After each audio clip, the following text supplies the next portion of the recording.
Um, Appreciate everyone's time this afternoon or later in the afternoon, depending on what time zone you're in. Um, Once again, my name's Brian Welch. I work here at the Office of the Insurance Commissioner in our Policy and Legislative Affairs Division, and I've been privilege of chairing this work group over the last several months. First, I want to start by thanking Rebecca and her team at the Davies Group for all the work that they've done to get us to this point. We're going to have a great opportunity to hear from them today as we go through some of the policy and other recommendations that they've laid out in their report. There's been a tremendous amount of work that's gone into this effort, including lots of interviews with interested parties and kind of folks on the ground. So I just want to express our gratitude. When we get these assignments from the legislature and we have a tight turnaround window, it's great to have partners like the Davies Group that can help get us a good work product to the legislature. So thank you for that. We are recording the meeting, so for those of you that have colleagues or whatever that need to follow up or listen to the meeting at later, we'll have this posted on the work group's website within the next day or so. And first, I'm going to turn it over to David Fort. He's our Senior Property and Casualty Advisor. He's really been the project lead in terms of OIC on this report, and he's got some remarks to share at the top of the meeting. So go ahead, David. Yeah, thanks, Brian. Looking back on this, when the legislators came to Brian about a year ago regarding the difficulties that community-based health providers were having trying to obtain medical professional liability coverage so they could partake in this Medicaid 1115 waiver program. We really had no idea what a Medicaid 1115 waiver program is, but we immediately recognized that this business operation is critical for kind of how Washington State wants to address the sensitive societal issues around providing transitional services for folks as they exit the carceral setting, really affecting the well-being of some of our most vulnerable people. Now, there's many issues that are outside of our scope of knowledge, but the insurance market is not, and the changing insurance market is really making it very difficult for these business operations to take advantage of the Medicaid Transformation Project 2.0. So the legislature asked the insurance commissioner to look into these liability insurance issues, provide some ideas relating to getting community health providers liability coverage for this really limited scope of work. So, as Brian said, the short time required to investigate these issues really meant that we got started on the work as soon as the proviso language was kind of introduced. And we recognize that looking into these issues for such a new and novel concept, we were going to need some additional actuarial and policy team members. And so we did a national search of the most qualified and substantial firms in the country, and Davies North America and Alvarez and Marcel Financial Services were selected to take on this challenge with us. Once they were retained, we all jumped into the work we knew needed to get done in a very tight window. So as Brian said, and I'm going to echo, the staff of the Office of the Insurance Commissioner is so very thankful to Rebecca Freitag and her team for their eagerness, their professionalism, their deep knowledge on insurance principles that really made a report on these issues affecting liability coverage even possible. But I also want to thank all the work group members. You provided such critical information to us and many, many hours of your time to speak with us individually. And in speaking with you, it's pretty clear that there are issues in the health provider space in general here that are really outside the scope of our assignment.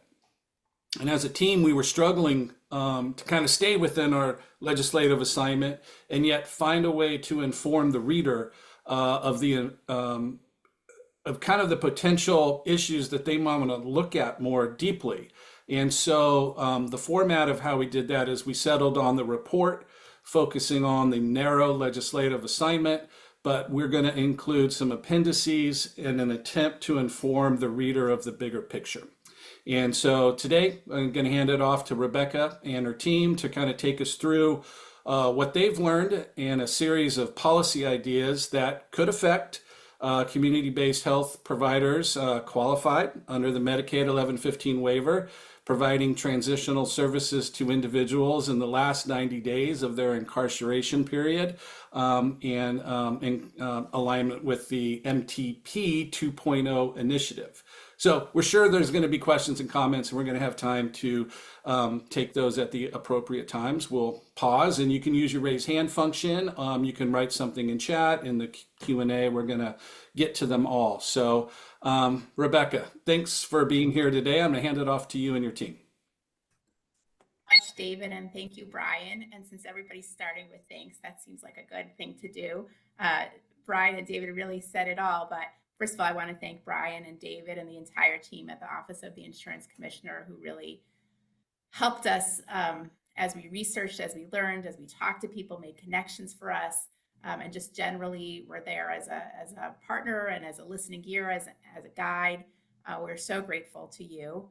And then also I did, just like David did, I wanted to thank really everybody. There's so many people in this meeting who gave us their time, their expertise in so many different areas. We have a slide about this, but I hope I don't forget anybody. But I mean, we talked to people from correctional institutions. We talked to people from the Department of Corrections. We talked to people from WASPIC, from jails, from risk pools, insurers, brokers, third-party administrators, the Office of Risk Management, the Healthcare Authority. We talked to medical professionals and experts in medical policy. And we're just so grateful to every single person who gave of their time and expertise. And we hope we can come up with some options that get us further down the road in this very important initiative of trying to get community-based healthcare providers in the carceral settings to provide these transitional services. So thank you, everybody, for your time. We're also looking for your feedback, and there will be question and answer time at the period at the end and throughout. We really look forward to your thoughts and feedback. Next slide, please. Okay, I just want to introduce our team. I'm Rebecca Freitag. My colleagues, Derek Chapman, Rosemary Wickham, and Jeff Dozier and I work for Davies Actuarial Audit and Consulting. It's part of the Davies Group, which is a global insurance services group. I lead the regulatory, we're all actuaries. I lead the regulatory actuarial practice at Davies and have done quite a bit of market conduct work, as has Derek. And then all of the actuaries on this project have quite a bit of experience in medical professional liability, which we'll discuss. And then I'd also like to introduce our partners from Alvarez and Marcel Financial Services Industry Group, Doug Greer and Scott Harrison. A&M is a consulting firm that serves governments, nonprofits, operating companies, and investors globally. Okay, this is the presentation structure. We're putting it right at the beginning, so I hope nobody gets too bored. I hope nobody falls asleep. Just so you know what you're in for.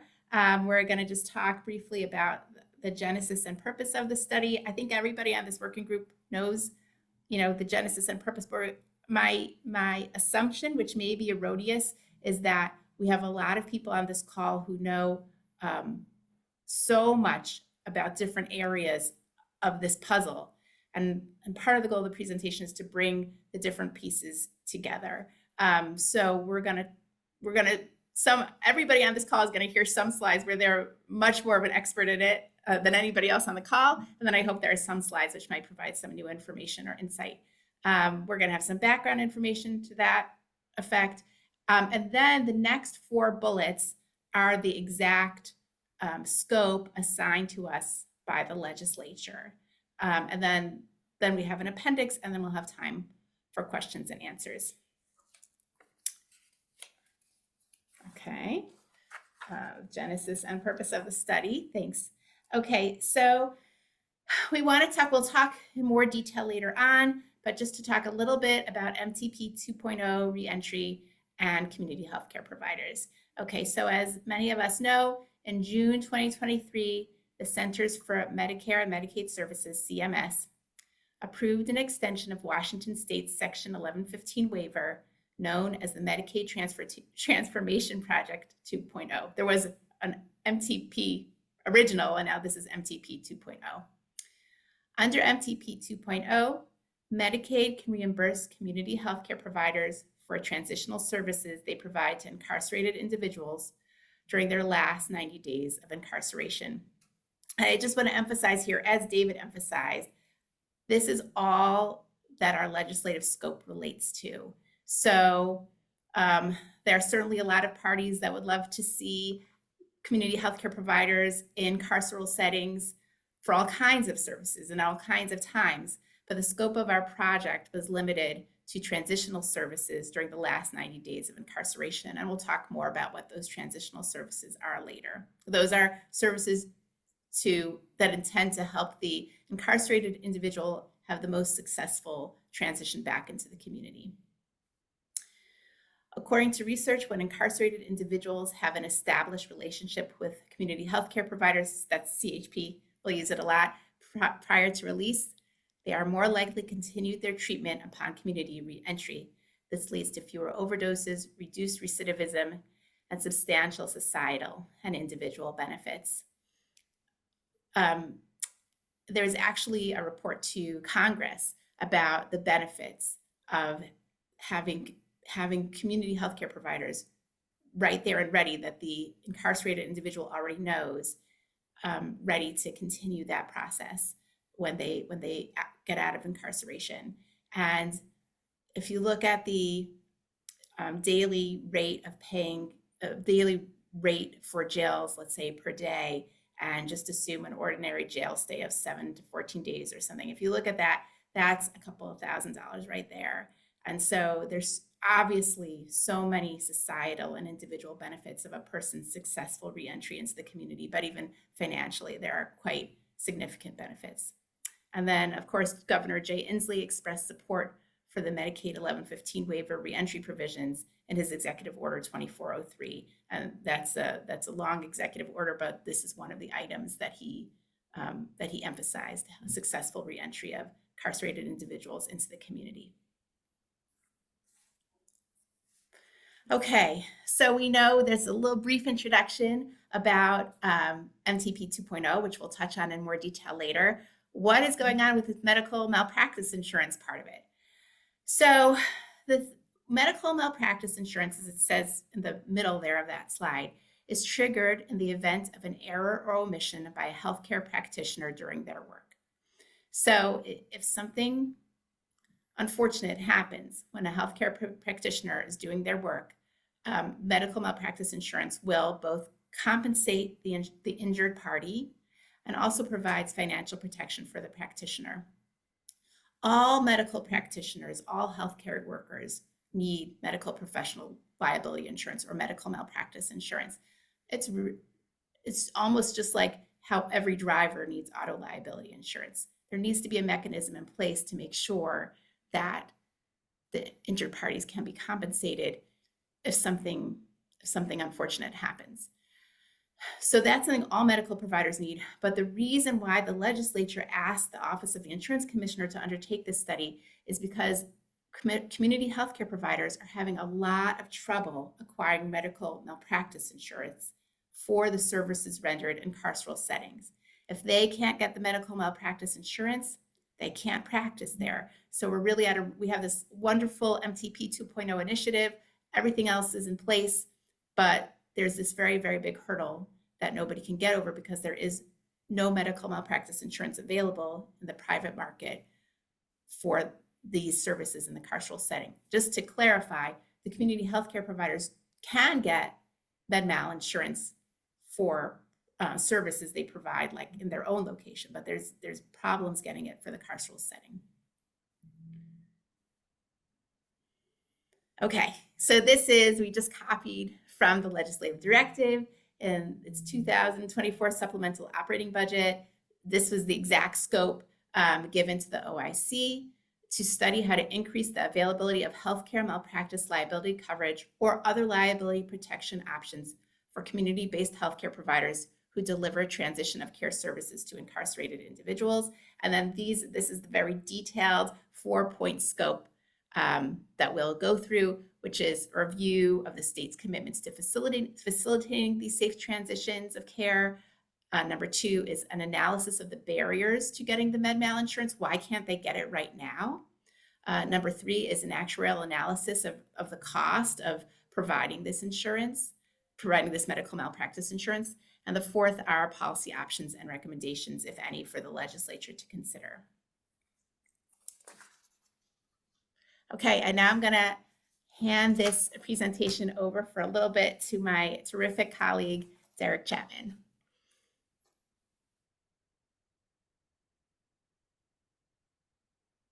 Thanks, Rebecca. Like Rebecca said, we appreciate all the time and energy and effort that everyone in the working group gave to us as we worked through this project. She mentioned all of the variety of people that we talked with. I'm pretty sure she touched on everybody here. I wanted to talk for a second about our approach to gathering information. Certainly the interviews that Rebecca mentioned were key to that. Additionally, we attended working group meetings, just like we're talking right now. We researched the MTP 2.0 initiative. We researched the benefits of CHP involvement in carceral settings, the current structures for providing healthcare services in a variety of carceral settings. There's some differences as you move from one type of carceral setting to another that we'll talk more about. We researched the medical malpractice environment in Washington state and nationally generally, separate and apart from carceral medical services, just what's the med mal market like these days. And then we researched a lot of information that's specific to carceral settings. We reviewed and analyzed the data that was available to us. We'll talk a little bit more about this. There were some limitations on the data available, but what was available, we made good use of. We issued a voluntary survey to jails regarding their current structure for the provision of healthcare services. The OIC assisted us with that survey. We also gathered publicly available data regarding the med mal environment in Washington state nationally, as well as information specific to carceral settings. So some very high level background on the carceral settings in Washington state. We're talking about prisons as well as county, city, and tribal jails. There are 11 state prisons administered by the Department of Corrections.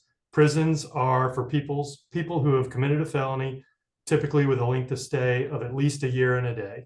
On the other hand, there's 36 county jails, 18 city or tribal jails, and 2 multi-jurisdictional jails. And you see a lot more variety across jails than you do when looking at the prison system. These could be administered by counties. Sometimes they're administered by cities, and a few are administered by tribes. Jails are for individuals who have committed misdemeanors, have committed a felony with a length of stay with a sentence of less than a year, or if they're awaiting arraignment or other placement. They're waiting to go through the system. Regardless if a person is in a jail or in a prison, the prison or jail must ensure that the incarcerated individual's 8th Amendment rights are protected. 8th Amendment rights, of course, prohibit cruel and unusual punishment. The Supreme Court has determined that deliberate indifference to an individual's medical needs constitutes cruel and unusual punishment. So this becomes very important when looking at medical malpractice in carceral settings, because oftentimes a claim of medical malpractice will be accompanied by a claim that a person's civil rights were violated. And that gets, as you can imagine, that gets complicated to defend, complicated to determine who, if anybody, is at fault.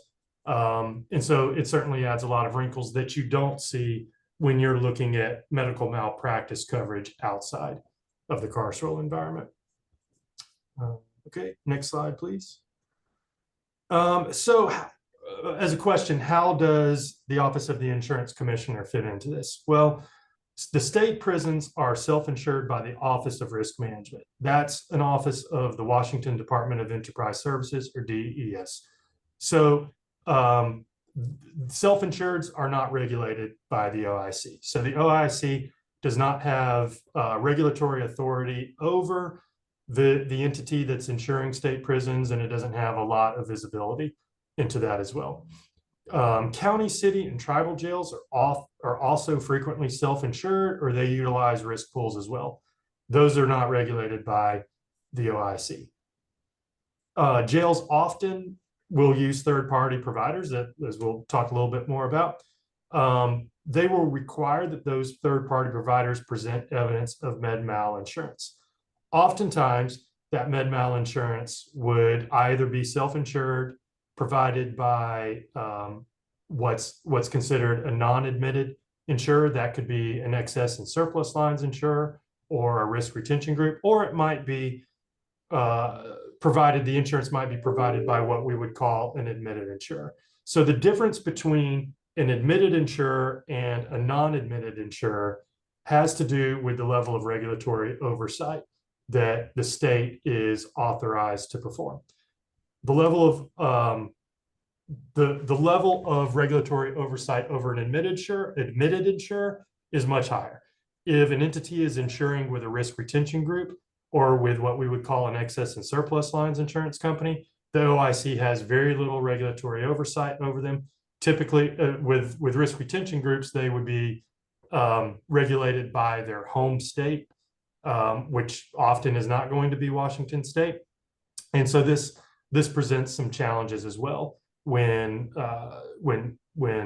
trying to study what's going on in these environments. And something else that's important to understand, typically excess and surplus lines insurers and risk retention groups are covering high risk exposures, high risk coverages, things where there is a lack of availability in the marketplace. Rebecca's going to talk a little bit more in a minute about the barriers to liability coverage, but the existence of risk retention groups and excess and surplus lines insurers is related to some of those challenges. So, okay, one more thing just on general background that we wanted to talk about, and that is what federally qualified health centers are, how the Federal Tort Claims Act works, and something called the HRSA PIN. So federally qualified health centers are federally funded nonprofit health centers or clinics. These clinics provide services to underserved populations. FQHCs receive Medicaid reimbursement for eligible patients, other federal funding for non-eligible patients, and malpractice coverage typically falls under the Federal Tort Claims Act.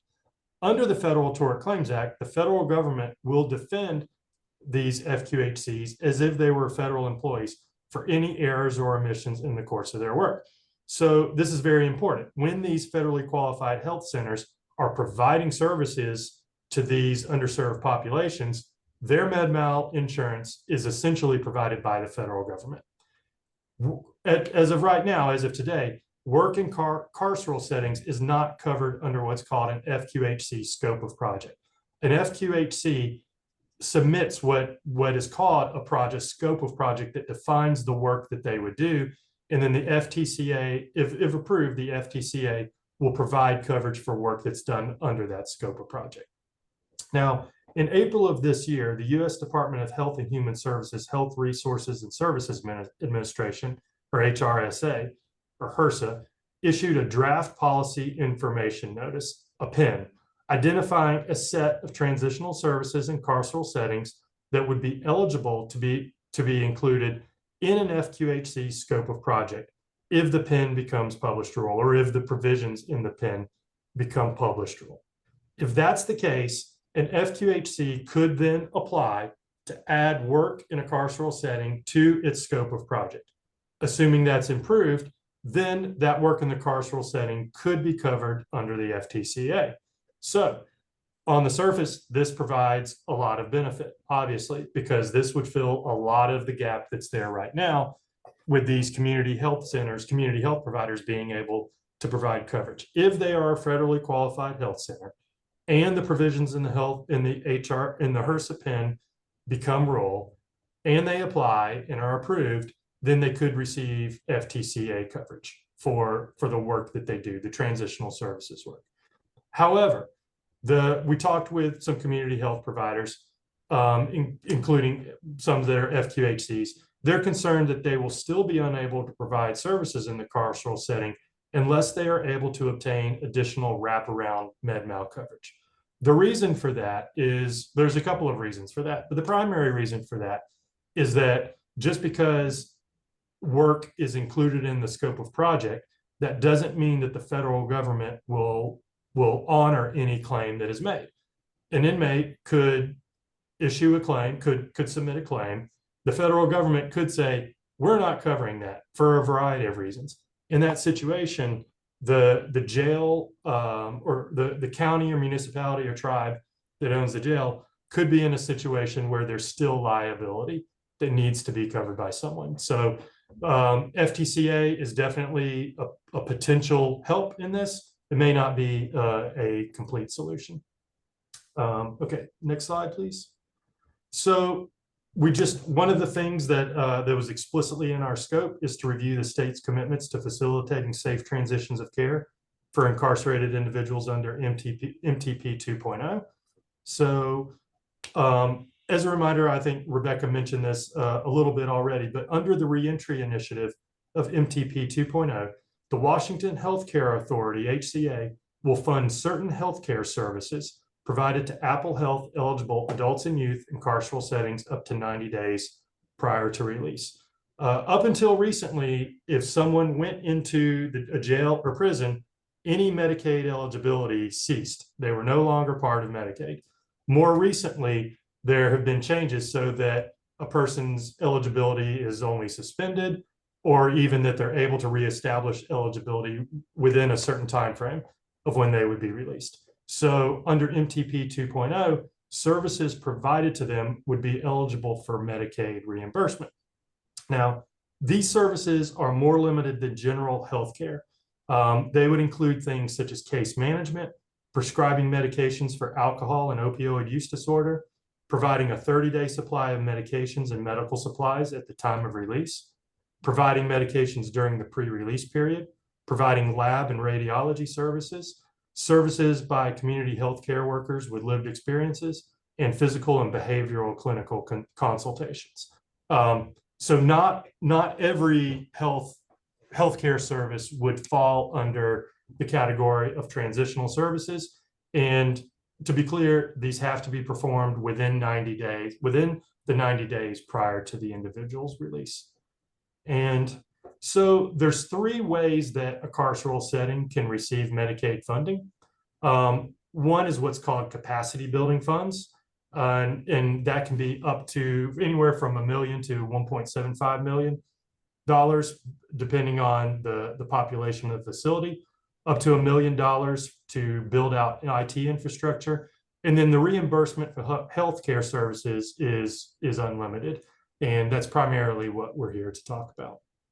And with that, I'll turn it back to Rebecca to talk more about some of those barriers to accessing liability coverage.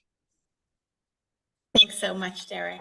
Okay, so we're on to point 2 of our scope of the 4 points. So the next part is analysis of barriers to accessing liability coverage for community-based healthcare providers, which is really the whole reason why we're here and the whole reason why the legislature assigned this scope. Why can't they get this coverage, and what can we do to help? Okay, so the big news is that community healthcare providers not being able to get medical malpractice coverage is not really specifically in carceral settings, is not really specifically related to the community healthcare providers. The reason why community healthcare providers can't get med mal coverage in carceral settings is because there is very strong reluctance of the private insurance market to take on any medical malpractice exposure in carceral settings. And so in the next few slides, we're going to set the stage a little bit about that, understand why there is this reluctance. That's the first thing we need to do to try to progress. So I guess an earlier than even understanding why there's reluctance to provide medical malpractice insurance, I just want to review with everybody some differences between the environments in jails and the environments in prisons. And over the course of our research and talking with so many of you, we we understood that prisons and jails are really very different environments in a number of key ways that relate to this liability insurance. So if you look at our table here, if you think about the length of stay in a jail versus a prison, right at the beginning, we had that slide that prisons are designed for individuals who have committed felonies and who have a length of stay of a year and a day or more. So obviously in prisons, they're staying at least a year and sometimes many years, the same individual. Whereas in a county, city, or tribal jail, very few would stay for over a year. Sometimes weird things can happen where that ends up happening, but it's atypical. Many individuals in a jail are only there for a few days. They're really in and out. And the average length of stay in most jails is less than 30 days. So just in terms of that first point, how long are people there for? Very, very different universe, which impacts the types of healthcare they may receive. Okay, the next row is knowledge about incarcerated individuals' pre-existing conditions upon intake. So I guess I should go from left to right, it's easier. So looking at counties, cities, and tribal jails, right? So the jail is typically the first place somebody's going to go if they've been arrested. Just take a side point here. I know in Washington State and in many of the counties, there are many initiatives to make sure that people who are undergoing a mental health crisis or some kind of chemical dependency crisis don't necessarily end up in jail. They might go to a different location, which is able to serve those particular needs. But many people, for a variety of reasons, will end up in jail related to maybe a completely different action. So when people come into jail, that's their first entry point. Sometimes they're under the influence of drugs. Sometimes they might have an untreated mental health condition, or they might come in with an undiagnosed medical condition. So the individuals, when they walk in that door, are really unknown to the healthcare practitioners in the setting. Okay, but in state prisons, for the most part, it's a different situation. In state prisons, the population are typically entering from a jail or another prison. So there's an easier handoff in terms of the first medical practitioner who engages with that individual. There's going to be much more knowledge about the medical history. Okay, and if we look at the last row, in terms of the entities providing the healthcare in the carceral settings. So in jails, as Derek briefly mentioned, and as we mentioned before, we did issue a voluntary survey to jails. So 85% of the survey respondents use a third-party healthcare provider on site in some fashion. So there's a variety of ways people can provide healthcare in jails, but many of our survey respondents said they have to use third-party healthcare providers. And this also actually is consistent with what we learned from interviews. In rural areas, or when a procedure cannot be performed on site, incarcerated individuals may be transported to local doctors or facilities.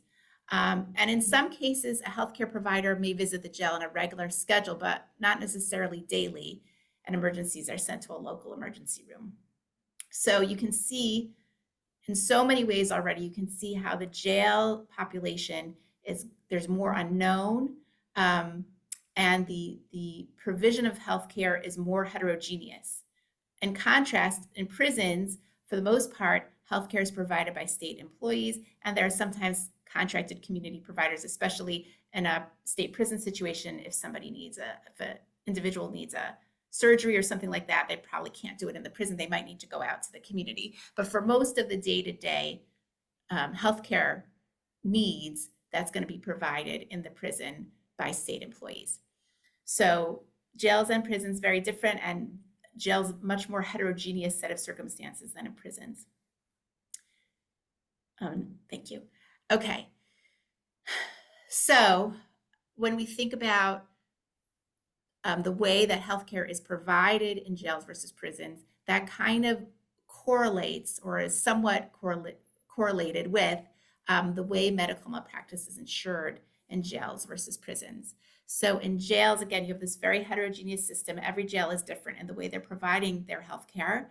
And many providers, many times it's a third-party provider, and many times providers are required by the county or municipality to demonstrate that they have their own medical malpractice insurance, which makes sense. Derek talked about that before, right? Like if there, I mean, he talked about it in terms of FTCA, but certainly just in general, if somebody's walking through those doors and providing healthcare services, just like in any other environment, they need medical malpractice insurance. The interesting thing about this is, where do they get the medical malpractice insurance from? I started off by saying there's so much reluctance to provide medical malpractice insurance in carceral settings in general. So, okay, all these counties and cities are employing third-party providers that have to demonstrate that they have medical malpractice insurance. Where are they getting it from? So the interesting thing here is what we learned based on surveys and interviews is that it seems that in many instances, these third-party providers are very large regional or sometimes even national providers, and they effectively self-insure their risk. So to explain what that means, if I'm a healthcare, if I own I don't, that would conflict me out, but if I owned a healthcare service company that provided services to jails, and then I'm like a substantive company and I approach an insurance company and I say, I would like medical malpractice insurance. And the insurance company says, well, medical malpractice insurance in carceral settings is risky for us. We don't really have an appetite for that risk. So I say, well, I need to show on my proposal that I have medical malpractice insurance. How about if you issue me an insurance policy with a $5 million per limit claim, $5 million per claim limit, $10 million aggregate limit. You can issue me an insurance policy like that, and I'll take a $5 million deductible, or I'll take a $4.9 million deductible, or something like that.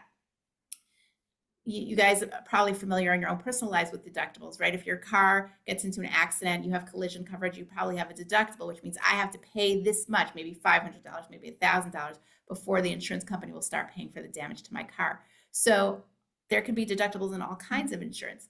So the advantage of that, if they make that kind of arrangement or the broker makes that kind of arrangement, so then my company can go to the jail and say, look, I have $5 million of coverage, and I really do, because ultimately, if for some reason I can't pay, the insurance company does need to pay. They are on the hook. They did write that policy.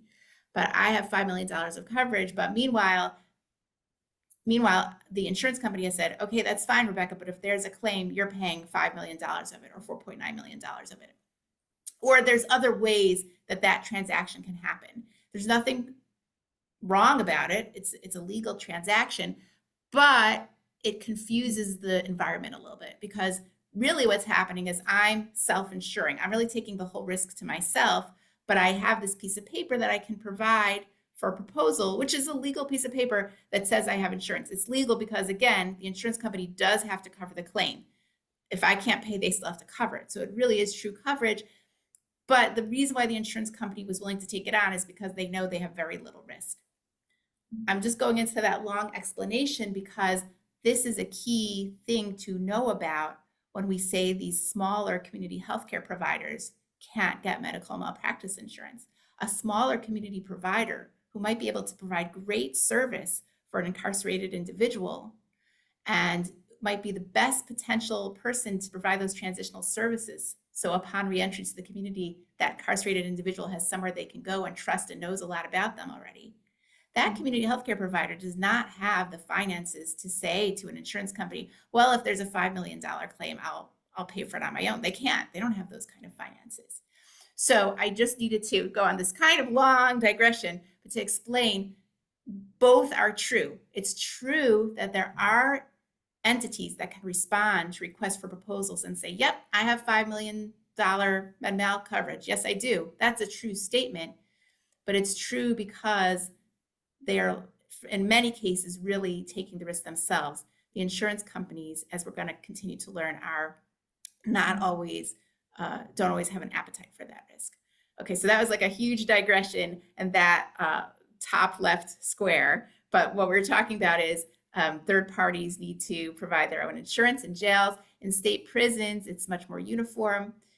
The Department of Corrections uses a standard insurance and indemnification agreement. Department of Corrections self-insures the liability of its employees and insures and indemnifies third-party contractors through the state of Washington's self-insurance liability account. So actually, the Department of Corrections, they're really essentially, they self-insured and they have to pay back into this account to fund these liabilities. So again, state prisons, very uniform, very straightforward. Jails, there's just a big universe out there of how people are dealing with the insurance risk. And then the last thing we need to cover, this last row, is the types of medical malpractice claims that may arise. So again, just to emphasize, or just to reiterate, a medical malpractice claim would occur when there is an unanticipated or unfortunate result after some kind of medical procedure, or it's claimed that there was a result like that. Or there can be a claim that also the medical practitioner was in error because they didn't do something they should have done. That's called errors or omissions. They did something wrong, or they didn't do something they should have done. That's when a medical malpractice claim would arise. So what kinds of things happen in jails and in prisons that might lead to those medical malpractice claims? So in jails, the first bullet point is kind of consistent with what we've learned about jails so far. In jails, they have people entering. Some of those people may have overdosed right before entering the jail. It may be that a police officer, that they saw a police officer approaching, and they might have had drugs on their person, and that individual may have decided to ingest the drugs prior to their arrest, so that there was no evidence of drugs on their person. Or actually, sometimes individuals are able to hide drugs in different areas of their body, although the jails work very, very hard to make sure that doesn't happen. But that can happen, and then they can ingest the drugs after they get into the jail. In either one of those cases, overdoses is one of the largest and biggest claims that jails encounter, one of the largest medical malpractice claims. And to emphasize something that Derek said at the beginning, it's all kind of complicated, because is it a medical malpractice claim that the medical practitioner who saw them didn't notice, didn't do the right thing, didn't take the right action? Or is it a civil rights claim that the carceral setting didn't have the appropriate process or procedure for intake so that it would have been noticed? These things can be very combined, and in a lot of cases, a lot of claims, both the government entity and the provider will be named. So anyway, in jails, there's overdoses. If somebody comes in and they're placed into detox because drug use is suspected, or just because that's the protocol of the jail, detox can be very, very difficult. And then sometimes there are other conditions that are happening that are mistaken for detox symptoms, so that can lead to some claims.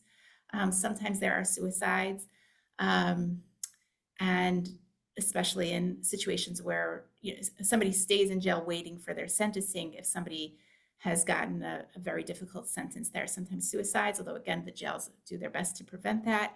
And then there might be individuals with mental health issues who maybe it's undiagnosed, or again, maybe the medical professional on intake didn't have enough information, didn't realize what was happening, or they may refuse medications, and eventually they might cause harm to themselves or others. So those are the kind of categories that might lead to a medical malpractice claim in a jail.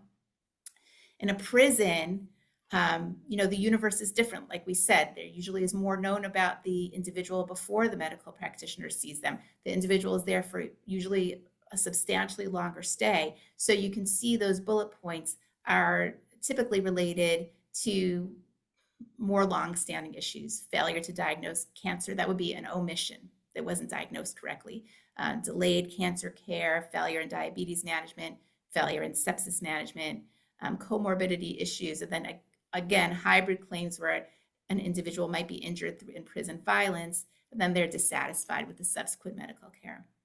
So this was like super long. I hope I won't talk for this long for most other slides, but so the takeaway is things are different in prisons than in jails, but also the takeaway is that this is a difficult exposure to insure for a number of reasons. Could I have the next slide? Okay.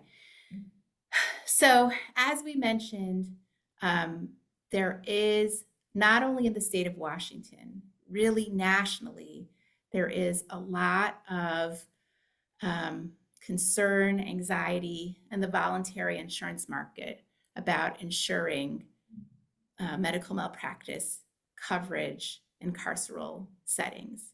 And again, that kind of points back to so if we think about the state of Washington, for prisons, the Department of Corrections is primarily self-insuring. And then in jails, the municipalities have to somehow take care of their own, and the counties have to take care of their own Eighth Amendment potential liability. But the medical malpractice insurance is frequently brought in by the third party provider, who may, again, be really self-funding that insurance.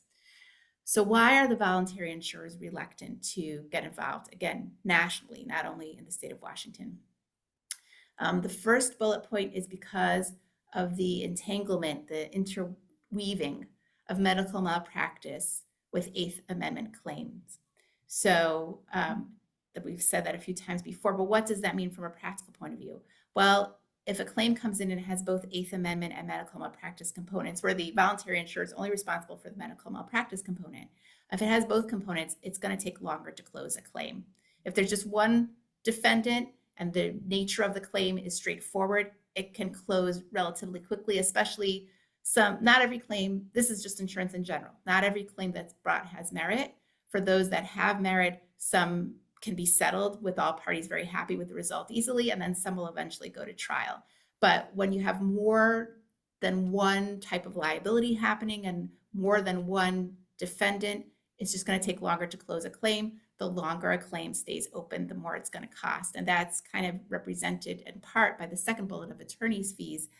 We were very lucky to do a close review of the Washington Office of Insurance Commissioner 2024 Medical Malpractice Annual Report. That's a public report. I'd advise anybody to look at it. It has really interesting material about the medical malpractice insurance market in Washington.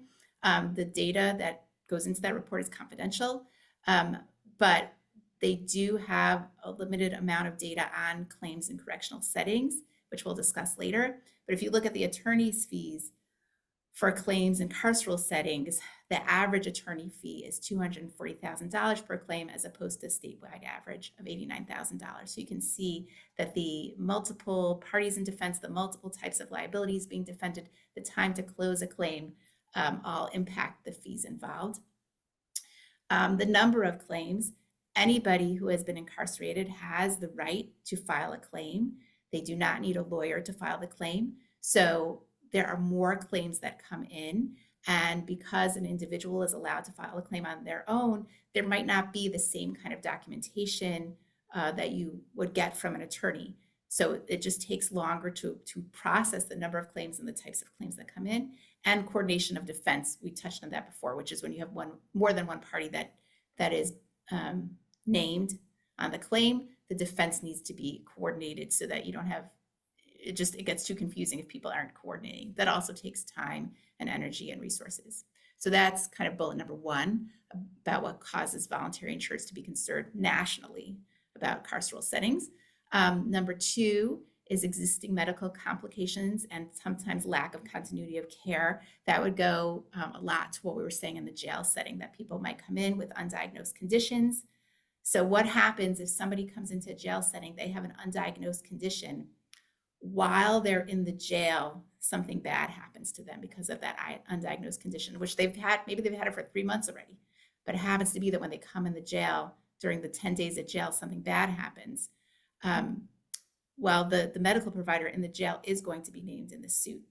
So that's a different environment for an insurance company than if they're insuring, your regular practitioner in an office where they know their patients, they have continuity of care, they have all the test results. It's It's just a different type of liability for them. The third area of concern is the location. Security risks may sometimes impede the standard of care. You might have people in carceral settings who don't particularly, not everybody, but there might be instances where somebody doesn't want the care, and then you're going to be limited in care that you can give them. Or there might be other things going on that make it difficult for the practitioner to give the same kind of care they would outside of the carceral setting. There might be different equipment available, and there are also additional risks of telemedicine. Again, you're in this situation where you may or may not have great familiarity with the person who's incarcerated and who's having a problem, and maybe there's a call at 1 a.m. from somebody in the correctional facility that says this person is complaining of a headache. What should we do? So maybe the medical practitioner on the phone says, ask them a list of questions. Sounds like a regular headache, and says, well, why don't you give them Tylenol and call me back in the morning? And meanwhile, actually the person, the incarcerated individual might be suffering really a much more severe problem, but there's limits to telemedicine. So that's a third issue that causes concern for voluntary insurers. Reinsurance exclusions is a fourth issue. Reinsurance is what insurers use to help insure their own risk, to make sure they haven't overextended themselves. We all want our insurance companies to have enough money to pay their promises, so they will use reinsurance. That's when they get insurance themselves. They'll say, well, if I have a claim that's more than $1 million, I'll pass that on to my reinsurer. They need that coverage so they don't go out of business. Most reinsurers, or many reinsurers, will not accept risks in the carceral setting for all the reasons we named above. And then finally, the insurers are concerned about their financial strength rating, like from an entity like AM Best. All of these entities, regulatory entities, financial rating entities, reinsurers, are all interested in, unfortunately, in whether the insurers have this type of exposure. There's a lot of awareness that it can be risky, and they may get downgraded in their financial ratings if they take on this exposure. Okay, so that was all. That was long. That was all to explain what the barriers are. So again, the barriers are really not specific to community healthcare providers. The barriers are because there is not a strong appetite in the voluntary market for medical malpractice insurance for carceral settings. Our third bullet point is in our scope is about conduct an actuarial analysis, if it can be done. And you can go to the next slide, please. So unfortunately, and even actually, even in early discussions with the OIC, even during the proposal process, nobody was really sure if there would be enough data available to sufficiently do an actuarial study. An actuarial study, if I flip a coin once, I don't know if it's going to be heads or tails. If I flip it 10 times, I'll have a better idea of how many heads and tails I have. And if I flip it 100 times, I'll have a much better idea of how many heads and tails I'll have. Just the rule of probability. So actuarial studies need enough data to make sure that whatever projection we make is a good representation of what we're trying to represent. That data is just not at this point available for prisons and jails as a whole. It's certainly not available with the specificity to look at community healthcare providers. There is, as I mentioned before, the Washington OIC does an annual medical malpractice report, and they do gather confidential data for that report.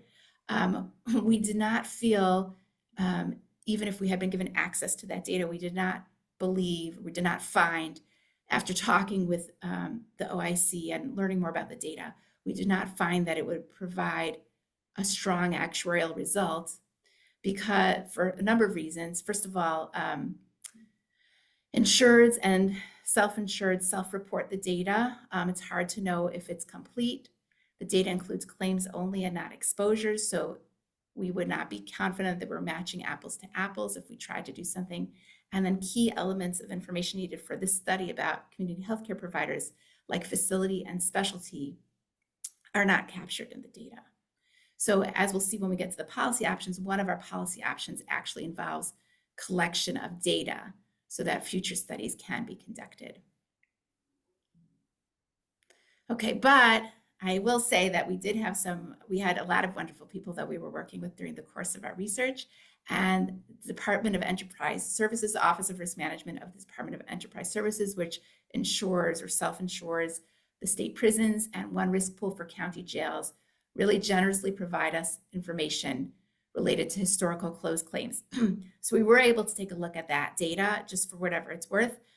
There in bold again is that even the data that we were provided, the number of claims is not sufficient to be actuarially confident that they're representative of the entirety of the exposure. So we're limited in that way. As we keep saying, jails live in this universe where they have their own Eighth Amendment liability, and they have the medical professional liability of their third-party providers. The jail data only included the self-insured liability of the jail. So there's all kinds of liability data out there from third-party providers that was not accessible in the data we were provided. There is some in any of these environments because of the intermingling of Eighth Amendment liability and medical malpractice liability.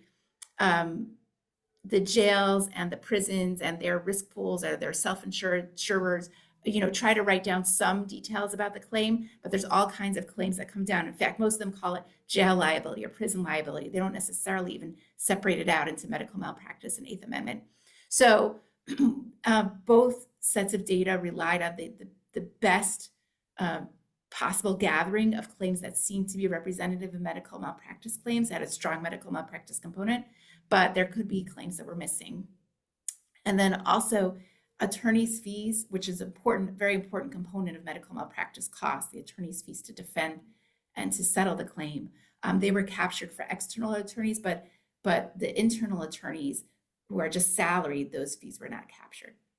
So for all those reasons, again, most importantly, the bold reason at top, just in terms of the number of claims, we would not say that these were actual projections, actuarial projections, but for what it's worth, we did do some projections, and it was interesting that the frequency of jail claims, which we define as the number of claims per annual populated bed, was much higher than the frequency of prison claims. And our data for these metrics was about 12 times higher. That would again make a lot of sense where you have jails, people coming in and out all the time with not a lot known about them. And again, anybody can submit a claim. And prison claims, you have people who are in prison for much longer stays. And then also the loss cost, which is the average annual payment per populated bed, was higher in jails than in prisons, also about four times higher. Again, these metrics have to do with all kinds of medical malpractice and jail liability and prison liability claims. They do not have to do with this very specific scope. They can't, based on the data we have, they could not be limited to this very specific scope of transitional services. Okay, so that was a ton. I'm getting hoarse. I'm sure everybody's either falling asleep or just aggravated at me. So I would like to stop now. David, do we have any questions in the chat about this introductory material? Well, let's see. We have Representative Davis just has a clarification. Whoops, sorry, I lost something there. A clarification about information that should be provided to jails regarding health history and your experiences in your interviews and surveys is a little different than what's required. And so we'll pass on that comment to you for your evaluation. Mark, do you just want to come off mute and kind of explain your question there? Well, there are three very separate Okay. questions. The first one is, even though FQHCs can make claims to Medicaid, can they treat patients who are non-Medicaid eligible? Because as Representative Davis said, most of our patients are, but there's some who are not. And if they can't, and we were to fix all the other problems, we'd essentially have a two-class system. So do we know the answer? Yes. Hi, Alyssa at the Washington Association for Community Health. Health centers can and do serve more folks that are on Medicaid. We serve anybody that wants to come into needs care. So it is broader than just Medicaid, but I believe the FTCA requirements are still have to do with our overall scope of service for anybody that we serve. And Bryn, if wants to maybe speak more to that part, but Sure. Yes, FTCA doesn't distinguish between types of patients. If you are a patient and you are receiving services within the scope of project of the health center, then FTCA would cover, however, does not cover carceral settings. The PIN will say whether it does or not. And to speak to your number 2 question, yes, because FTCA is primary when it's applicable, but FQs also have FTCA. I can't speak universally, but typically have wraparound coverage in case FTCA will not cover. Okay, so thank you. So for the answer to question 1 is helpful. If we were to solve all the other problems, we could potentially, and I know this is out of scope of 1115, but for the non-1115 patients, they could potentially be cared for by the FQHCs. That's helpful. And then with regard to number 2, the extending wraparound, once again, if we could fix all the other problems, extending wraparound to the carceral setting wouldn't be something unusual for the FQHCs to do. They're doing it currently for their within scope population, from what you said. So, Not- Brett, you could answer, Brett. Yeah. Not currently in carceral settings because we can't get insured for it. No, I know. I'm saying for the current scope of services that FQHCs have, they are the non-carceral, which is their current scope of service. They do have wraparound coverage. Not every FQHC has FTCA coverage. That's something that they can apply for. Those that do typically have wraparound. Okay. Thanks. Just- And I think, Rebecca, the last question was more for you, just to understand. I don't know what the difference. I mean, I know what exposure is in an epidemiologic sense, but I don't understand it from an actuarial standpoint. Thank you for making me translate actuarialese, and I hope anybody will feel comfortable to do that. I try not to fall into it, but thanks, Mark. I'm sure there's 100 things you could say that I would need a lot of translations for. So anyway, when we talk about exposure, we're talking about a measure of the thing that is being insured. So in your auto insurance, your exposure in many cases is car years, right? How many? The denominator. Yes, the denominator. Okay. Right. Okay. So in here, the exposure might be, populated beds per year or something like that. Okay. Thank you. You're welcome. And just, I don't know, Mark, if this is off base, or Bryn, I know you'll feel free to correct me if I am off base, but in terms of I know you said for the non-carceral settings, but just to add to what Bryn was saying about the wraparound coverage. So we actually talked to an insurance broker that helps some FQHCs who currently provide very, very, very limited, very occasional services in carceral settings, like really occasional, maybe like 80 visits per year or something. And it's a situation where they're not the prescribing physician, and has been able to get some wraparound coverage for those very, very occasional visits. But the broker was very clear on the fact that insurance company will only allow that for very, very occasional visits. And if the visits would become more of a regular part of the practice, they would not accept that. So that might be a little bit off base of your question, but just wanted to clarify the current environment. Okay. David, were there other questions? Nope, that's it. Go ahead and continue onward. Okay, thank you. Well, luckily for everybody, I'm going to hand over our first policy option to Derek because he's much more concise than I am. So everybody will breathe a sigh of relief when Derek takes the first one. Well, I don't know how concise I am, but I'll try to give you a break for a minute. Right. So I'll talk about the first of our policy options that we put together.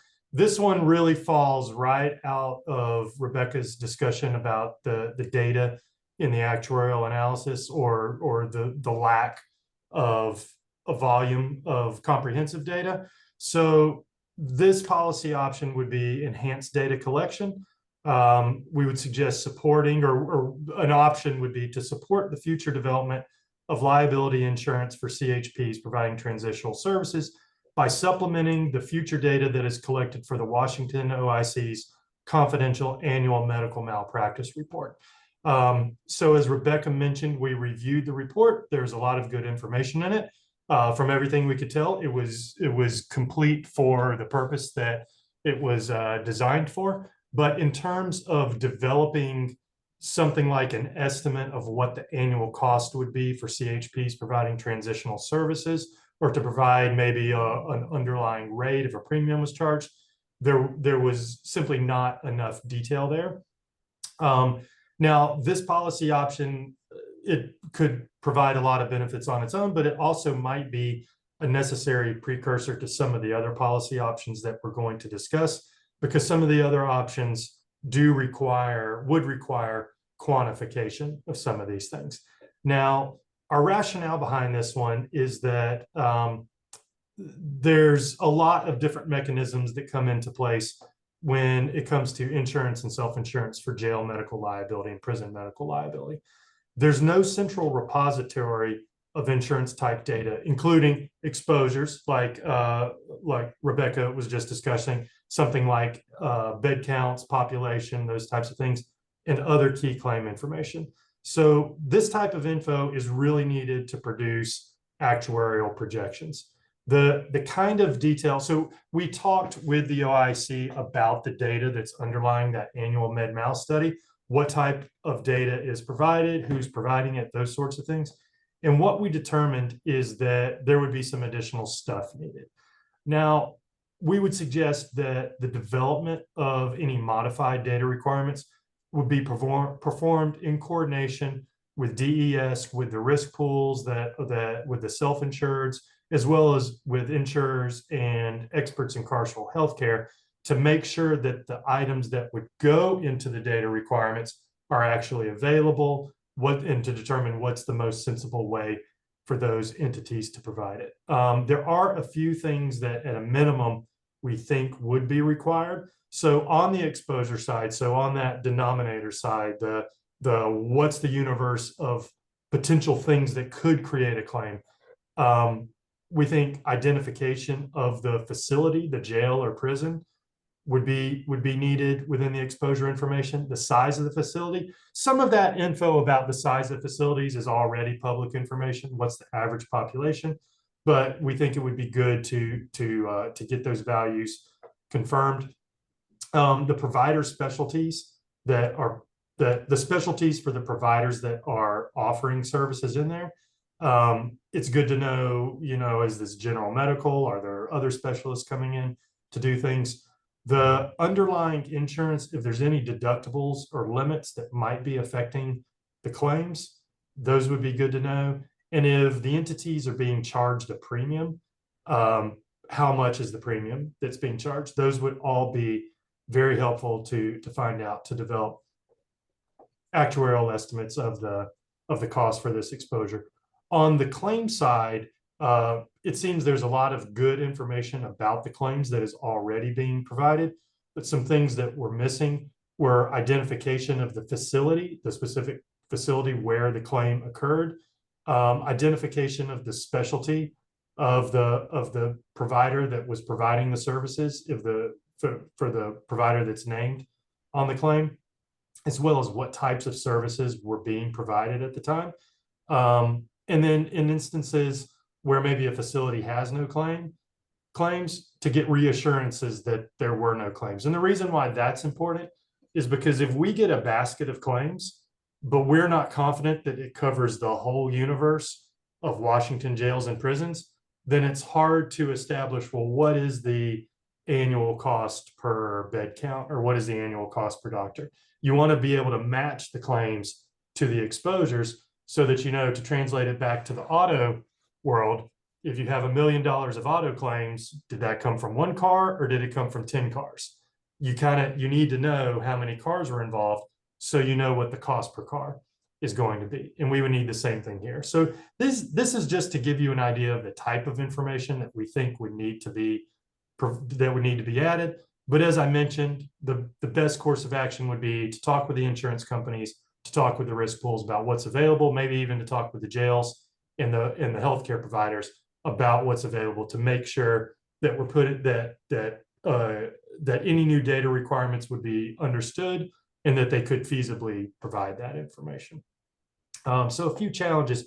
You could flip to the next slide. A few potential challenges.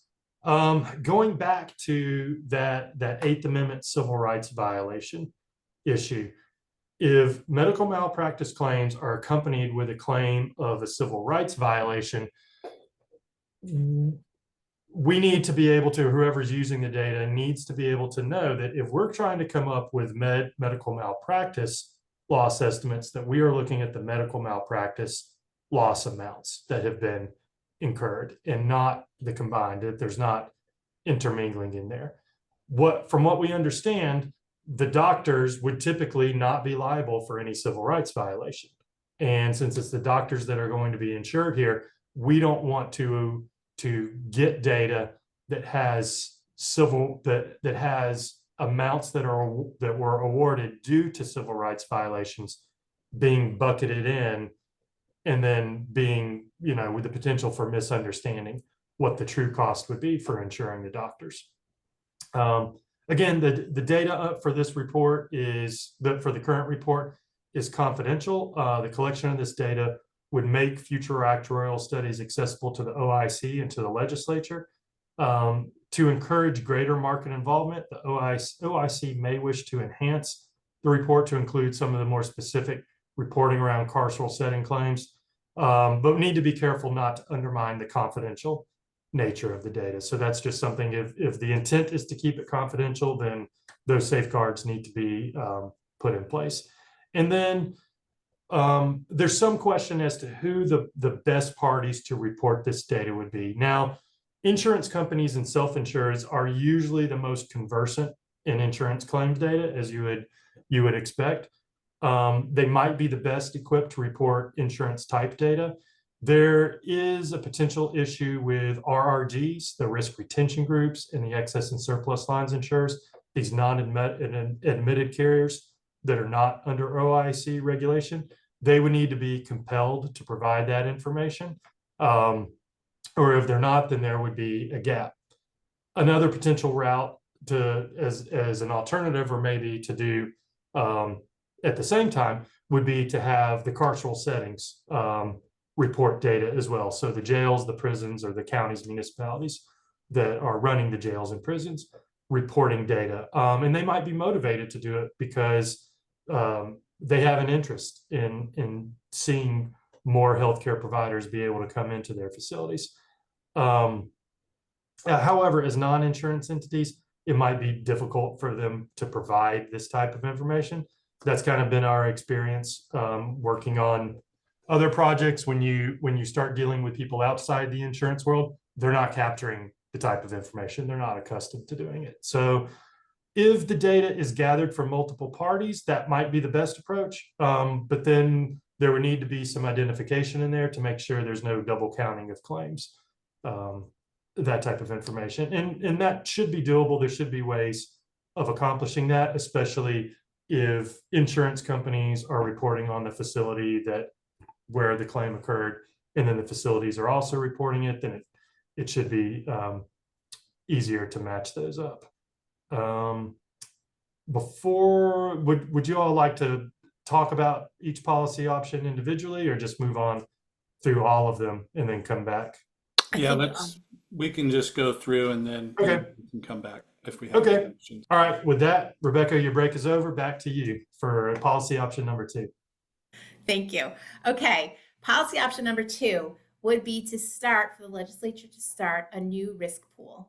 As we have seen, there is concern or resistance in the voluntary insurance market to taking on this risk. So perhaps the legislature could start a risk pool specifically for covering this very valuable healthcare provision.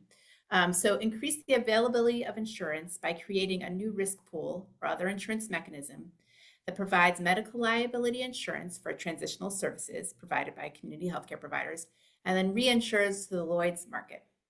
The state could subsidize the cost of insurance if the risk pool charges less than actuarially justified premiums for the coverage, right? So they could charge some to the community healthcare providers, but then depending on how much it costs, the state may choose to subsidize. For this initiative, a program manager could design and price the program in partnership with Lloyd's. Just to explain a little bit what Lloyd's is, Derek mentioned before that excess and surplus lines and RRGs insure coverage that is typically riskier or a little bit harder to find in the admitted or authorized market. Lloyd's is a reinsurer. It's really a global reinsurer. It started out of London. It's a bunch actually of syndicates, and they specialize in reinsuring, providing insurance to the insurance companies or to risk pools, reinsuring hard to place risks. That's what they do. So that's why we said Lloyd's. Doesn't have to be Lloyd's, but they we do. There are many program managers who work with Lloyd's. One of the advantages of this idea is that some of these program managers may actually have some data. Like we said, we don't have enough data to do a study right now.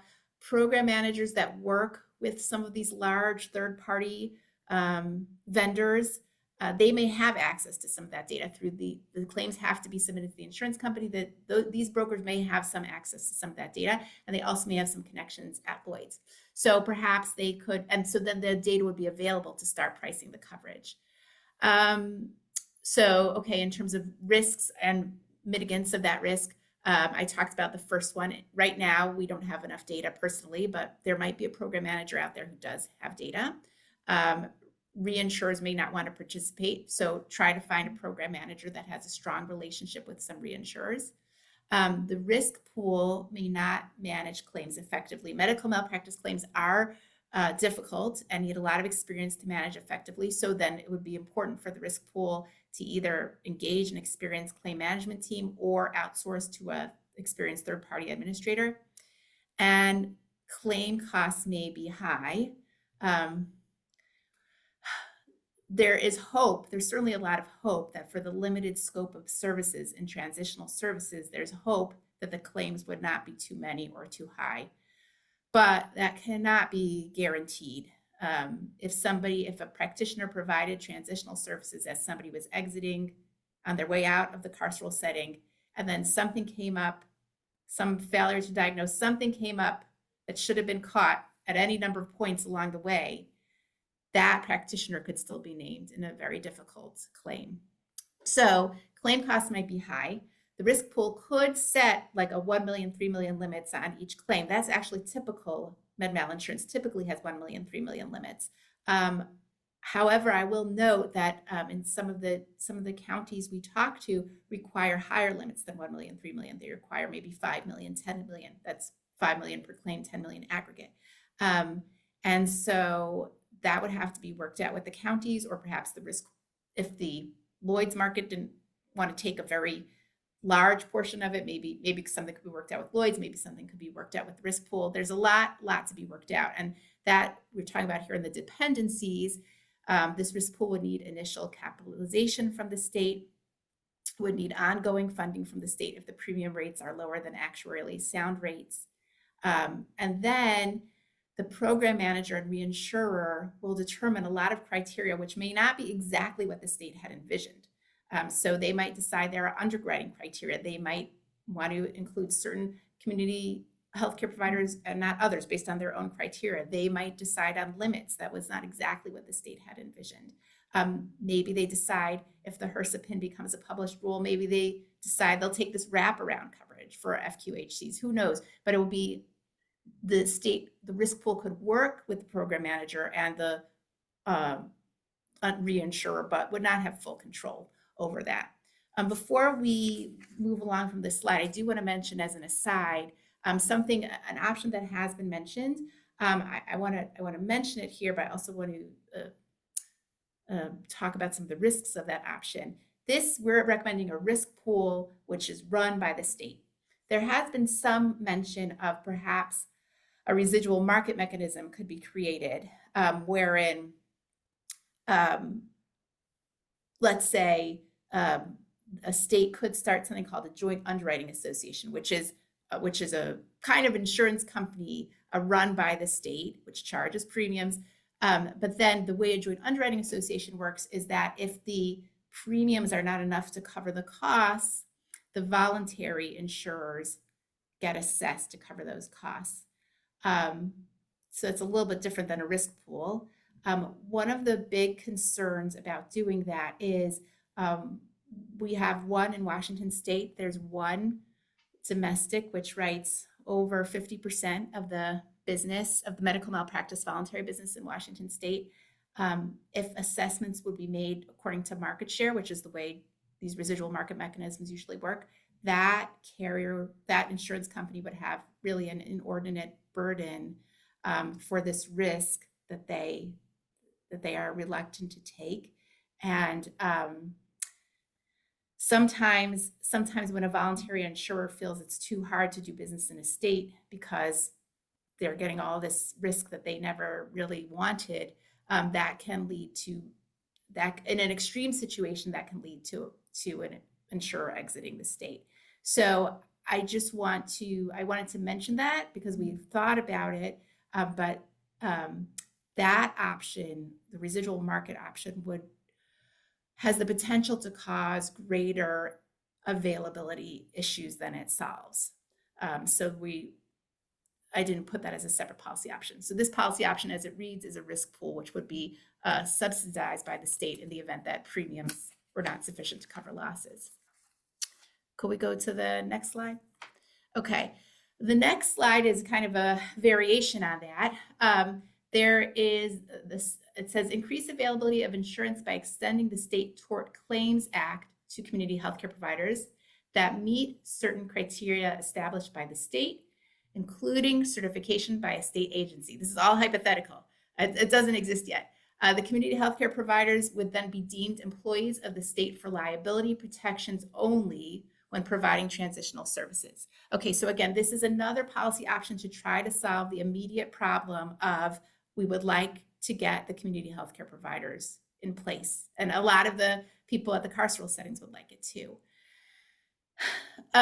So the state, just to give a little background, the State Tort Claims Act basically says if you're a state employee, I'm sure all the lawyers in the audience are going to be like pulling their hair out because I'm sure I'm going to get this a little bit wrong, but in my layman's knowledge and words, if you're a state employee, in the course of your employment, the activities of your employment, a person does something which causes a liability claim, then the state will defend that claim and pay for that claim.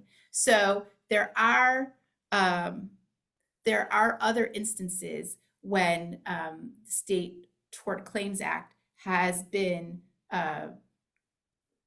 used to help cover individuals who are doing a service that benefits the state. Not many instances, but there are some precedents for that. So that's an idea to be covered. For this to work logistically, like that bullet says, that bold part says, the community healthcare providers would need to be certified by a state agency. That actually could have other benefits as well, because the state agency, maybe in consultation with healthcare experts and carceral experts, could say, if in order to get our certification, you need to do this training and you need to demonstrate X, Y, and Z. There could actually be a lot of benefits to that in theory. If something like this were enacted with the State Tort Claims Act, again, would only deem these people employees, these providers employees, for liability protections. It would have to be carefully worded so they don't get workers' comp from the state and they don't get other state benefits. That's not the intent here. For state prisons, this policy option would be similar to the existing coverage by STCA of many Department of Corrections employees.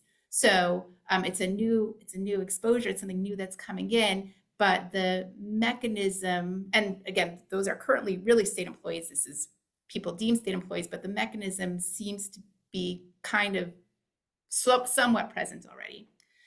For county and city jails, this policy option would create a new relationship between the state and the counties and cities, right? Because right now it's the counties or the cities that are employing any medical practitioner that comes into the jails. This would deem certain employees, certain providers, state employees, for the purpose of liability insurance.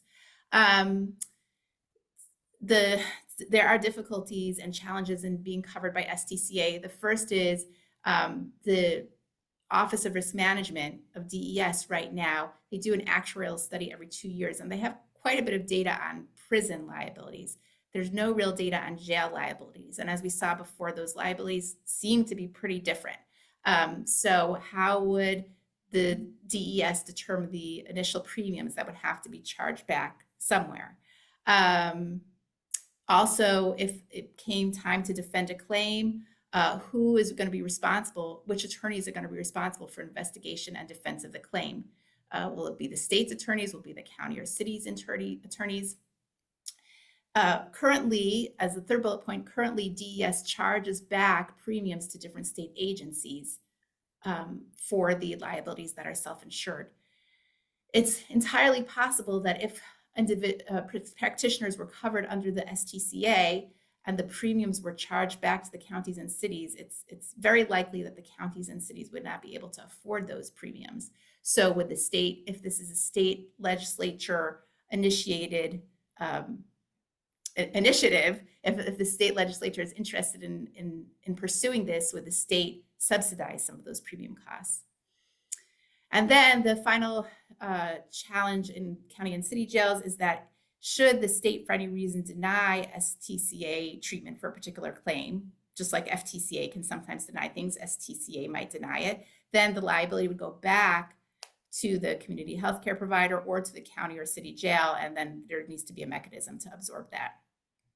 And then for tribal jails, it's unclear whether STCA can be applied to transitional service providers because of the tribe's sovereign status. So that's really, we couldn't figure that out. That's really for lawyers to figure out. But anyway, that's this policy option number 3. Comes with all the policy options come with advantages and challenges. And so the STCA option is not completely straightforward, but it might be a way of getting coverage for these community healthcare providers. Okay, policy option 4, please. This is about negligence standards. So everything in insurance comes down to cost. There might be an argument to reduce costs by implementing different negligence standards for transitional services provided by community healthcare providers in some circumstances. So they can only be held liable if they display gross negligence or bad faith. This would be true if they become certified by the state and demonstrate compliance with state determined protocols.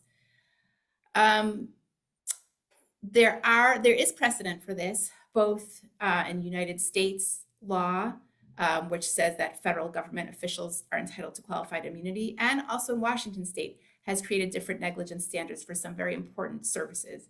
For instance, certain first responders to behavioral health crises in the course of their work may have different negligence standards. Certified burn managers may have different negligence standards. This basically says you're providing a service that is so important and so crucial and is sometimes kind of fraught with risk. You'll still be liable if you did something grossly wrong, but if something unfortunate happened that was not gross negligence or bad faith, that you would not necessarily, the practitioner would not necessarily be liable. Some of the risks with this is that, we've talked again and again about the 8th Amendment, and just because there's a different negligence standard for community healthcare providers, it does not change people's 8th Amendment rights. So that might just shift the liability from the community healthcare providers, medical malpractice insurance, back to the counties or cities or state. So it doesn't necessarily change much, but it might shift the liability. And then also we have to be open and say a negligence standard, different negligence standard might enable more availability of insurance coverage, but also then might leave injured parties with less recourse to be compensated for their injuries.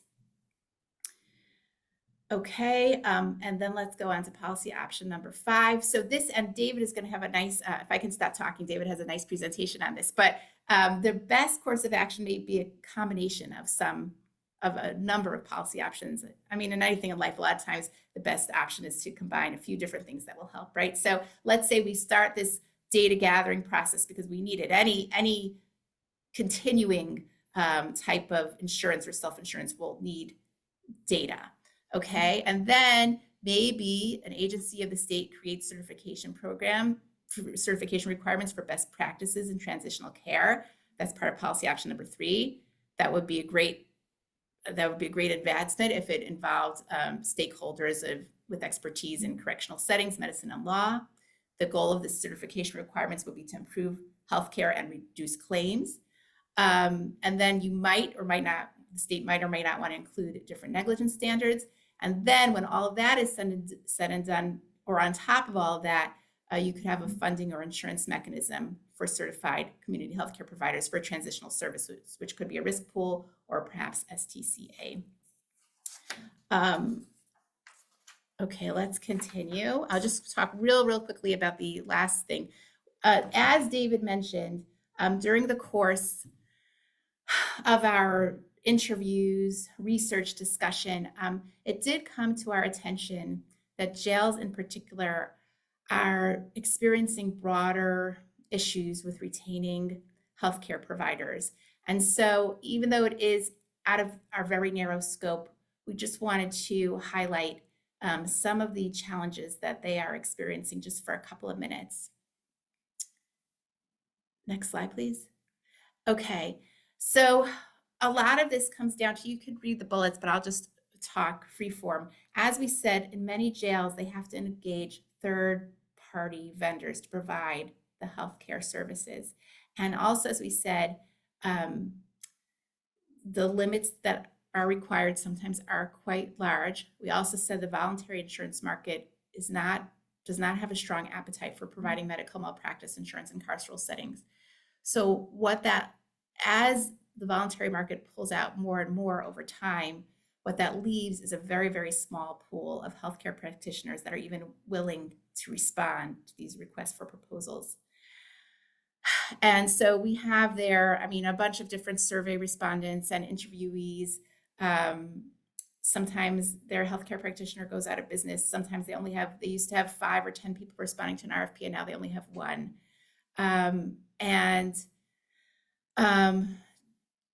just highlighting this as an area of concern in jails, that the requirement for medical malpractice insurance, which is a real requirement, and the difficulty of obtaining that insurance is a bigger issue than just the community healthcare provider scope for transitional services. Okay, and Jeff, if you could just go to the last slide. And we did also want to highlight, again, broader than our stated scope, but some risk managers for jails, had some ideas about, some jails are really experiencing very significant financial strain. And so some ideas that were put forth just from other parties. One issue that got put forth was that most jail liability claims are under joint and several liability, which means that, let's say, if both the jail and the third-party practitioner are named in a suit, and let's say the jury determines that the jail has 10% responsibility, if the third-party practitioner can't pay for the remaining 90%, the jail may, because of joint and several liability, the jail may end up paying for much more than its apportioned percent. That's a concern for jails and jail risk managers right now. Some folks noted that rural jails in particular are having trouble getting healthcare providers funding the liabilities that might come up. A number of different interviewees put forth the idea of creating regional jails instead of some very small rural jails that would be funded and run by the state. There are, to provide that healthcare, to have the resources to provide the liability insurance. There are many challenges with that, but some just even logistical challenges are that, if you only have 1 or 2 people on duty, one of them can't be driving somebody who's just been arrested over to the regional jail. There might need to be shuttles, there might need to be virtual arrangements. I'm sure the state would also have quite a bit to say about that idea, but that is another idea that was proposed. And the third idea was perhaps the state would like to subsidize initiatives to mitigate medical risks to incarcerated individuals and to improve medical services. So perhaps there could be healthcare staffing ratio guidelines, but again, if those guidelines are put on county and city jails without funding the jails may not be able to meet those guidelines. And also perhaps subsidizing the cost of medical devices and related services. Like, for instance, we said that sometimes, despite the jail's best efforts, sometimes drugs are brought into the jails. A lot of jails have found a lot of benefit in using body scanners, which can detect, it can't detect drugs that have been ingested, but it can detect drugs that are hidden in various body cavities. Body scanners have been used, drug dogs have been used to prevent drugs from getting inside the jails. And there's also wristwatch devices to monitor vital signs in jails. Again, there's arguments for and against that. Maybe that should be instead substituted with better staffing or more staffing, but definitely, again, I'm sure there's a lot of different opinions on this, but some of the jails that we spoke to are really at risk and could use additional funding for a lot of different areas to improve health outcomes for the incarcerated individuals. That is what I have. We have time for questions and answers, but also David really does have a much better presentation than mine about a combination option. Yeah, we'll So, get to David. that. Thank you so much, Rebecca and Derek. Appreciate all the details and the time. So we have some comments and questions. Representative Davis reflected on the difficulties that she's experienced with any type of negligence change and the maybe the strength of our plaintiffs bar to oppose that type of stuff. Dr. Stern had a question regarding data collection. And he was kind of commenting on, you know, this is such a novel concept that is there even enough data to do a robust model? And I would just offer, not today, but data collection would go onward, and it would be in support of trying to collect data to do a really accurate pricing model. So I would say today, no. In the future, maybe. And then his other questions was regarding your State Tort Claim Act and then risk pools. Kind of. For the he's saying that the costs are mostly assumed by the state. The risk pools could be done in many different ways, where actually the certified community health provider pays into the pool whatever the accurate premium is. If it becomes accurately too expensive, then the state could subsidize. But the state doesn't necessarily have to foot the bill long term for a risk pool like they would for the State Tort Claim Act. And then Bryn asked about examples. And if I remember right, didn't the state of Washington do something similar with foster parents? Yes, the State Tort Claim Act, yes. So that was a situation where I think my understanding is that there was maybe reluctance for people to step up as foster parents because liability issues. And so the state said, obviously, this is an essential service for the state. So you don't have to worry about that. We'll cover you under STCA. Okay. Just can I have a quick follow-up question to that? In those situations, who steps in and defends?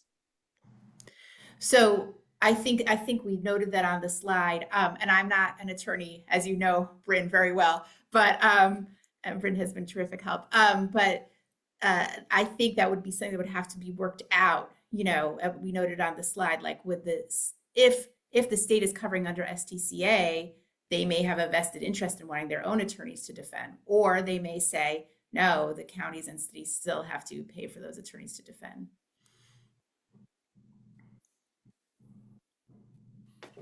Okay, we have any other comments or questions there?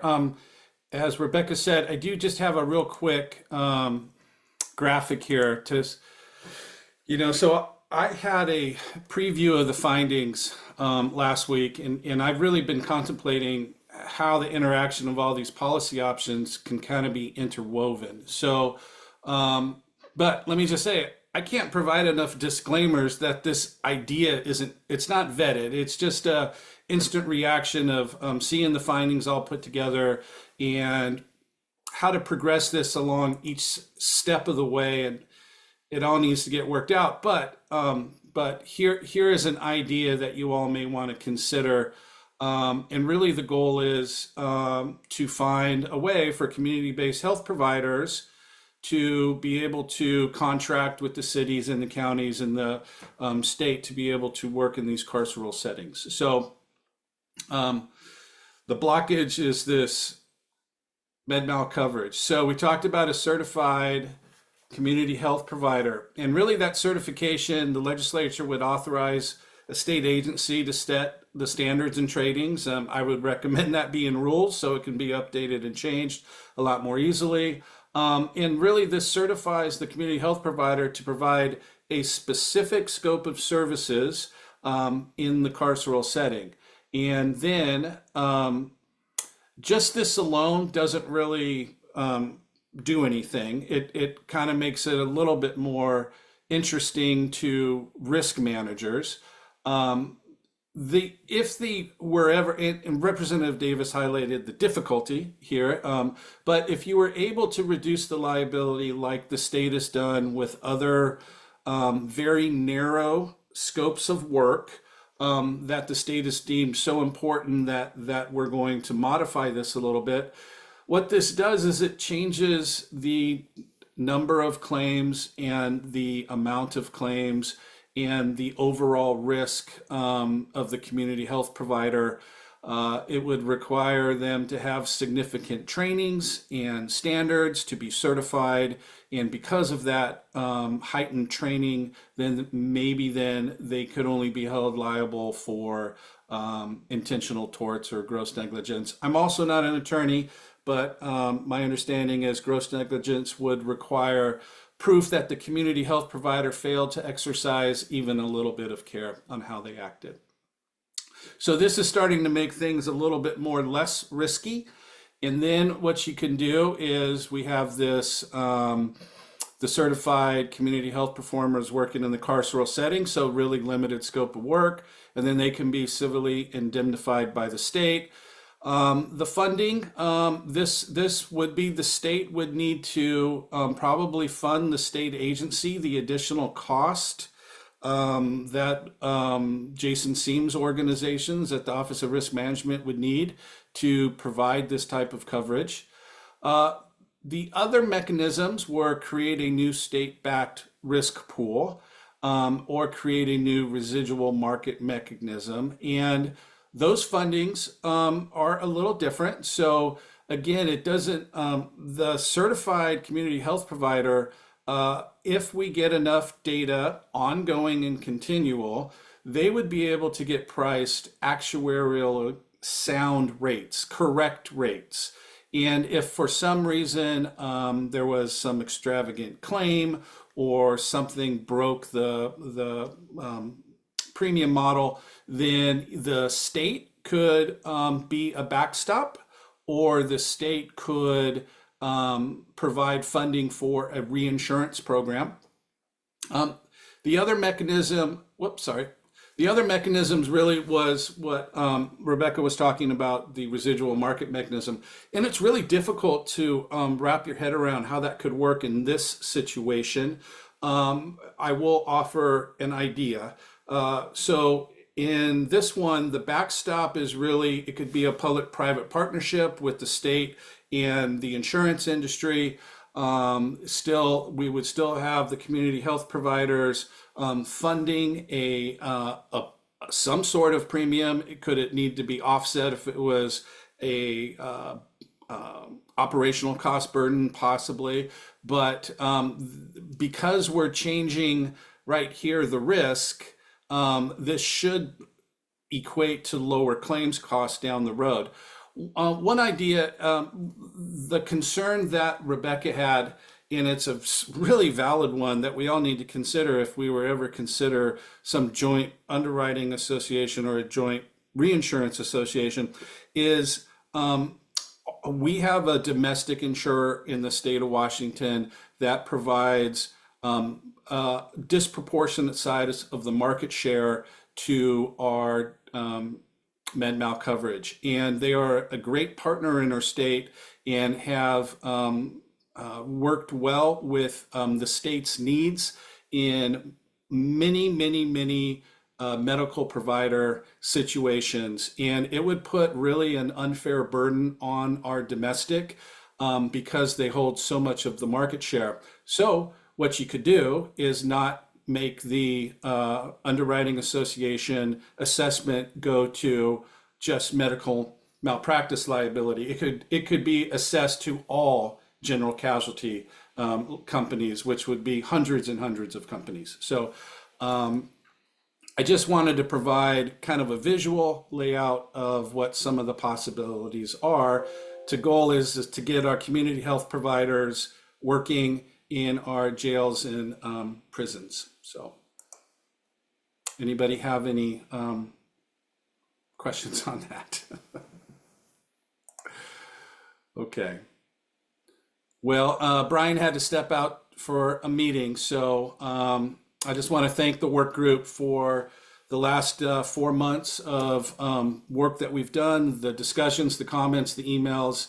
Really appreciate it. Rebecca's teams, they have a very tight deadline to finalize their report in the next 2 weeks. Then it's going to go through an internal process to make it available to the legislature before its due date in December.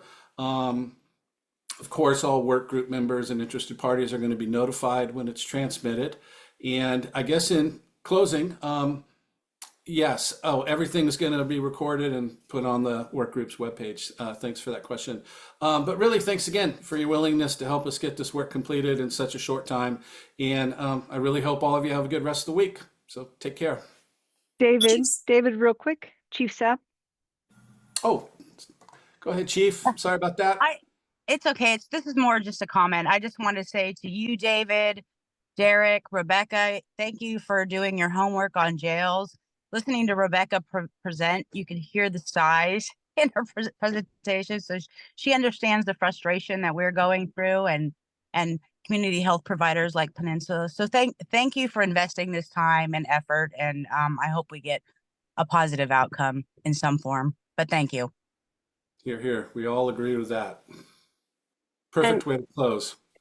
Go ahead. Rebecca. Actually, Representative this is Davis. Lauren. Yeah, I'm sorry. I was just gonna chime in to say I have commissioned many a legislative report on many a topic in my 6 years, and this is among the most comprehensive, thorough, and speedy, if not the most, that I've ever seen. I'm incredibly impressed. I often get reports that don't tell me what to do or give meaningful, practicable options, and this is the opposite. So I'm super grateful. Thank you. Thank you. Much appreciated. We put a lot of work into it. So thank you so much. So I'll just say, really, so many people on this call gave so much time and knowledge to us. So thank you, and including David and Dorian and Brian, of course. But really, you know who you are, all the people on the call who spent so much time with us. So thank you. Thank you all. Have a good day. Thank you. Bye-bye.